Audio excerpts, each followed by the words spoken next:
Hey guys, Nick Priegnitz here with Diesel Insights. Today we're going to be talking about the 64mm turbochargers versus the 67mm turbochargers, and we'll talk about the stock turbocharger a little bit.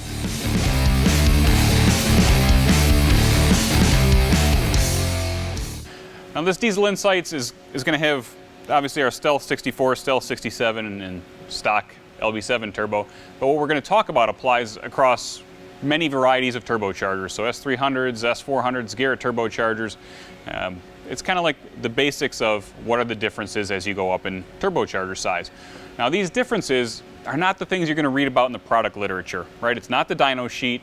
It's not when you're looking and saying, damn, should I buy a 67? Do I want a turbo that can make 800 horsepower? Or do I want a turbo that can make 650 horsepower? That decision's easy, right? It's the other elements of the turbocharger and how they perform in your day-to-day function. Towing, EGT control, drivability, spool up, that sort of stuff. Those functions that I want to talk to you about today, because those you're going to have to live with.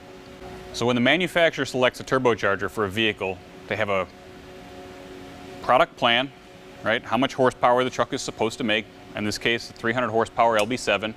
And they have its performance across the torque curve. So when is the truck supposed to come alive? 1600 RPM, it's supposed to be making this much torque, and it's supposed to have good drivability and performance, EGT control, cooling capacity, air handling capacity through this range, right? It's not supposed to make any more than a certain amount of boost, otherwise we might have some NOx issues, so you got regulatory controls around emissions, that's what the wastegate's about. And then you have packaging, right? So all these little things come in to kind of drive what the product looks like on the end setup. Now today we're really going to be talking about compressor wheels, turbine wheels, and how changing those, changing their sizes more specifically, can impact drivability and performance aside from what you see on the dyno sheet. Now in this stock LB7 turbocharger, 300 horsepower is the target. You have a certain torque curve, 520 foot-pounds, and the turbocharger has to perform from 1600 RPM out to 3200 RPM. No surging, good air handling, all the things we just talked about, right?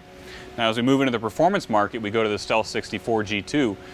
This turbocharger we designed to handle 650 horsepower at peak load.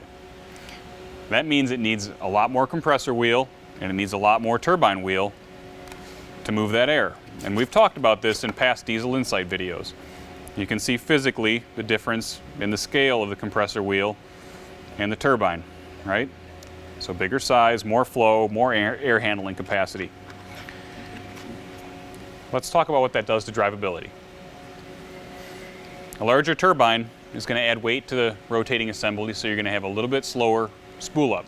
That weight is inertia. So picturing yourself trying to roll a 30-inch tire versus trying to roll a 37-inch tire around your driveway.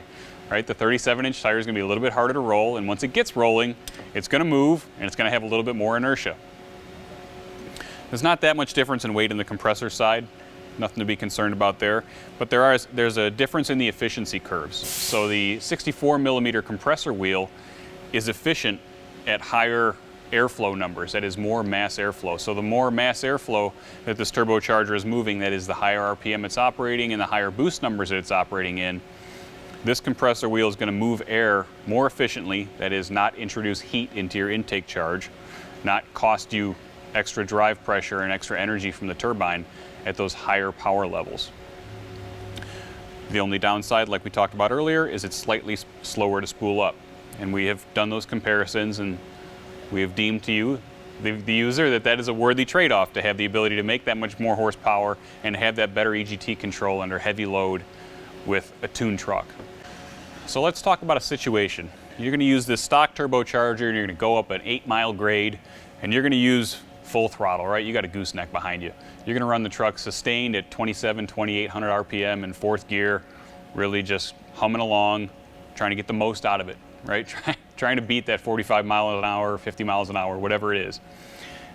This turbocharger is going to be able to control those temperatures up to that 300 horsepower, maybe a little bit above that. But once you tune the truck and you're asking for more out of it, let's say you're asking for 350, 370, 400, you can see where I'm going here.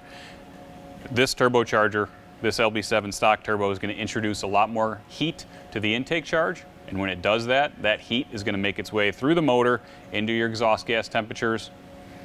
It's going to use that compound that heat. That heat is going to roll off under the hood. It's going to impede the truck's ability to reject heat through the radiator. And then you get this kind of toxic cycle of heat in the engine compartment. And eventually, either your exhaust temperatures come out of control or your coolant temperatures come out of control. With the Stealth turbocharger, our goal is to run more efficiently at those high horsepower numbers while towing, while loaded. So the truck will sustain that heavy load for longer because the heat that the turbocharger introduces into the intake stream is lower, thereby your EGTs are lower, your piston temperatures are lower, there's less heat for the cooling system to reject, so you get more time, more buffer before the truck is impacted by that extra heat. Moving to the 67, same effect, right? But you really start to shift the rev range up on the 67. Where the stock turbocharger can operate really strong at 1600 RPM, the 64, maybe another 200 RPM up. The 67, you're not going to want to lug this turbocharger hard and aggressively at 1600 RPM. You're going to get into turbo surge. Surge is that noise you hear when you run really low RPM and really high load on a tuned truck. That choo choo choo choo choo choo choo choo choo, right? You can hear it in the intake. You can hear it kind of like, sounds like air is coming back through here and kind of like coughing out and around and just kind of doing its thing in here, and the turbocharger is not happy. That surge stems from what's called a surge line, and if you look at a compressor map, you can see it. It's where you're not moving enough mass airflow for the boost number that you're at. So you're asking for high load, high boost, let's say 30 PSI out of a turbocharger at 16, 17, or 1400 RPM. Your air mass isn't there, and you're on the surge line of the turbocharger. Now a stock turbocharger has a surge line that's further away, so you don't get into surge as easily on a stock turbocharger, but on these bigger compressor wheels, you get into surge a little bit easier. And what that surge will do is beat your bearings up. So if you get that compressor into surge and you're running a turbocharger in surge in a very inefficient area, and that turbocharger is not long for this world. We want to really avoid running a turbocharger in surge. If you ever feel that, you downshift the truck, you lay out of the throttle, you get the truck into a higher RPM where it's much happier, it's moving more air, where that compressor wheel's happy, and then the turbocharger's happy again, right? So smaller the turbocharger, the lower RPM and higher load you can run without running into surge. If you run bigger compressor wheels and you still want that high load at low RPM, you're gonna run into surge, and that's when you get the problems. And just to make sure our feet are on the ground, the situations I'm talking about are heavy loaded situations. These are situations where you are trailering and you are going up a hill and you are using the truck. Odds of you feeling surge in any of these turbochargers in an unloaded truck, very, very low. Okay, this is a towing situation. If you're one of those guys who's like, man, I really have to have 500, 600 horsepower, 1800 RPM, and I can't have surge ever, all I do is use the truck with a trailer, then a twin kit's in the future for you. You gotta have a twin kit. That's the only way to get this map down low and this map up high, is to have that sequential turbocharging. That's where that brings that together. Of course, your costs go up, but that's the reality of life. So you're shopping for a 64 millimeter turbocharger and you're thinking, oh, I don't know, do I use my truck like that? Is this gonna impede the way I use my truck? Let me just tell you, if you are looking at the 64 millimeter turbocharger and you're looking for a 650 horsepower truck and you tow fairly regularly, you don't tow insanely high loads, right? You're towing 10, 15,000 pounds, you're not going up huge mountain passes, and you're not lugging the truck, that is, you're not running 37-inch tires and stock gears, this turbocharger is great for you.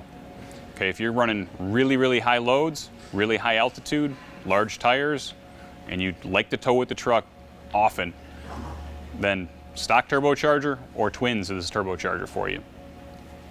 The 67, more of a hot rod turbocharger. Okay, now we're looking for a little bit higher rev range out of the truck, so we're coming out of that 14, 16, up to 1800 RPM is kind of the surge line on the 67. So just think, while you're towing, am I going to be lugging the truck below 1800 RPM? If you're going to be lugging the truck below 1800 RPM consistently and you tow heavy, that is cars, gooseneck, then the 67 is probably going to be a little bit more too much turbocharger for you. You're probably going to need that twin kit to go up to that 700 or 800 horsepower number if you want to make that kind of power and tow with the truck religiously. Now, if you're just a weekend car hauler, you tow with the truck occasionally, you don't mind tap shifting it up when it drops below 1800 RPM, you don't mind running in tow haul, you're running smallish tires, right, 33, 35-inch tires, or something smaller than that, you just want a hot rod, 67 is a great choice.